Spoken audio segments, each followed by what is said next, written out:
எசேக்கியேல் தீர்க்கதரிசியின் புஸ்தகம் 30ஆம் அதிகாரம். கர்த்தருடைய வார்த்தை எனக்கு உண்டாகி அவர், மனுபுத்திரனே, நீ தீர்க்க தரிசனம் சொல்லு.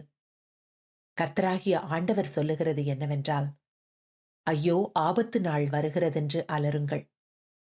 நாள் சமீபமாயிருக்கிறது.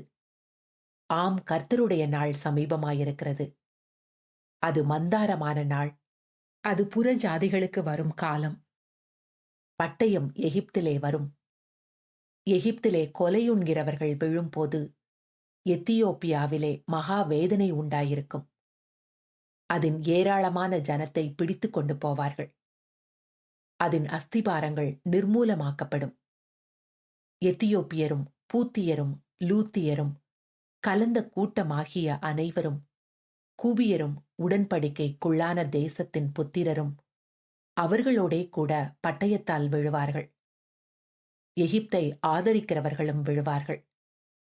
அதனுடைய பலத்தின் முக்கியமும் தாழ்ந்து போம் என்று கர்த்தர் சொல்லுகிறார். அதிலே மிகத்தோல் முதல் செவனே வரைக்கும் பட்டயத்தினால் விழுவார்கள் என்று கர்த்தராகிய ஆண்டவர் சொல்லுகிறார். பாழாய்ப்போன தேசங்களின் நடுவிலே பாழாய்ப் போவார்கள். அவாந்தரமாக்கப்பட்ட பட்டணங்களில் அவர்கள் பட்டணங்களும் அவாந்தரமாகும். நான் எகிப்திலே தீ கொளுத்தும் போதும், உனக்கு துணை நின்ற யாவரும் முறிக்கப்படும் போதும் நான் கர்த்தர் என்று அறிந்து கொள்வார்கள். நிர்விசாரமான எத்தியோப்பியரை தத்தளிக்க பண்ண அந்நாளிலே என் கட்டளையினால் தூதாட்கள் கப்பல்களிலே போவார்கள். அப்பொழுது எகிப்தின் நாளிலே உண்டானது போல அவர்களுக்குள்ளே மகா வேதனை உண்டாயிருக்கும். இதோ அது வருகிறது.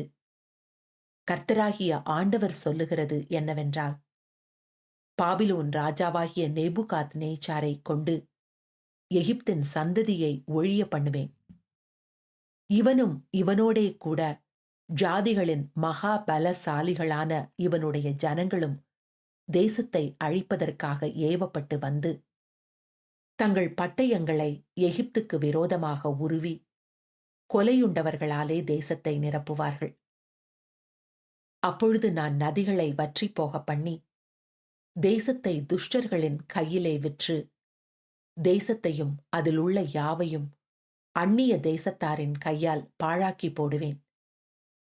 கர்த்தராகிய நான் இதை சொன்னேன். கர்த்தராகிய ஆண்டவர் சொல்லுகிறது என்னவென்றால், நான் நரகலான விக்கிரகங்களை அழித்து நோப்பின் சிலைகளை ஒழிய பண்ணுவேன். இனி எகிப்து தேசத்தில் ஒரு அதிபதியும் இரான்.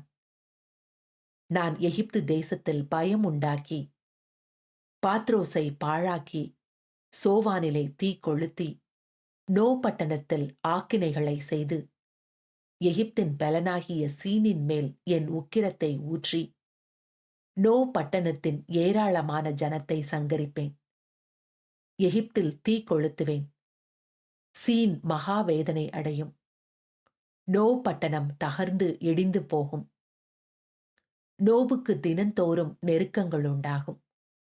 ஆவேன், பிபேசேத் என்கிற பட்டணங்களின் வேலைக்காரர் பட்டயத்தால் விழுவார்கள்.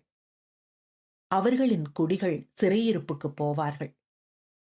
எகிப்தின் நுகங்களை நான் முறிக்கும் போதும் அதனுடைய பலத்தின் முக்கியம் அதிலே ஓயும் போதும் மந்தாரம் அதை மூடும். தக்பா நேசிலே பகல் இருண்டு போகும்.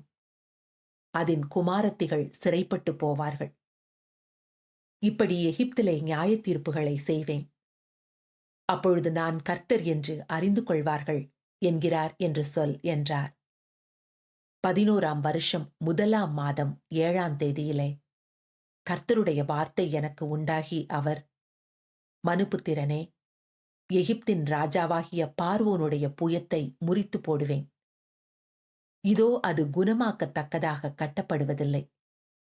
அது பட்டயத்தை பிடிக்கத்தக்க பலனை அடையும்படி பத்தை வைத்து கட்டப்படுவதுமில்லை.